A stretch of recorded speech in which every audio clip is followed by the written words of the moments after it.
अस्सलामुअलैकुम दोस्तों, drama serial दौलाब जे नई ईंदड़ एपिसोड में छा थींदो तव्हांखे सॼी कहानी ऐं अपडेट इन नंढड़ी ऐं छोटड़ी वीडियो में ॾींदासीं। दोस्तों, वीडियो खे आख़िर ताईं ॾिसंदा, मुंहिंजो यूट्यूब चैनल ज़मीर जमाली खे लाज़मी सब्सक्राइब कंदा ऐं बेल आइकन को ज़रूरु प्रेस कंदा, जीअं असांजो नओं हर ईंदड़ वीडियो पहिरियों ते सभ खां पहिरियां पहुचंदी रहे। ऐं दोस्तों, तव्हां बि नवां अपडेट ॾिसंदा रहो। दोस्तों, तव्हांजो टाइम वेस्ट कोन पिया करायूं, हलूं था पंहिंजे कहानी ऐं अपडेट जी तरफ़। दोस्तों, हाणे तव्हां ॾिसंदो त रेस मंसूर ॾाढो परेशान हूंदो ऐं हैदर भी उन वटि हलियो वेंदो। हैदर खे बार बार सम्झाईंदो रेस मंसूर। हैदर खे चवंदो तव्हांखे हाणे सिर्फ़ु हिकिड़ो कमु करिणो आहे, तव्हां हाणे वञी हाशिम खे ॻोल्हे हथु कयो, यानी उनखे अगवा कयो। यानी उन खां पोइ सॼी हक़ीक़त जी ख़बर पइजी वेंदी त इहा शैतानगिरी कंहिंजी आहे। ऐं ॿिए पासे दोस्तों, हाणे तव्हां ॾिसंदो त मुराद पीरियल खे चवंदो त अगरि मिठल में खे मारण जा रेस मंसूर जा हथ हुजनि हा त पोइ हू अॼु ताईं जेल में न हुजे हा। तूं इहो पक सम्झ त रेस मंसूर सां बि धोखो थियो, यानी इहो कमु सारो कमु रेस शाह निवाज जो आहे, यानी उनखे फासाइण जी कोशिश कई वई। ऐं ॿिए पासे दोस्तों, हाणे तव्हां ॾिसंदो त ककर रेज़न खे चवंदो त हाणे मां वधीक बर्दाश्त नथो करे सघां, तूं हाणे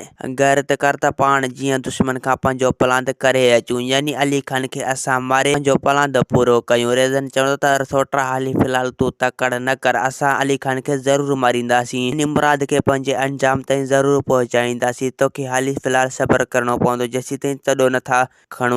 ऐं ॿिए पासे दोस्तों, हाणे तव्हां ॾिसंदो त रेस शाह निवाज रेज़न खे घुराईंदो। रेज़न खे चवंदो त हाणे तोखे मुराद जे मथां ॿिए बि रहत नाहे करणी, तोखे हाणे अली खान खे मारे ऐं तूं उनजो लाश मुराद तरफ़ रवानो कर। छो असां इहो न पिया चाहियूं त असांजे घर में रोज़ ऐं राड़ो हुजे ऐं होॾां मुराद ख़ुशि हुजे, जे करे तूं बि दुश्मन जे घर में मातम मचाए छॾ।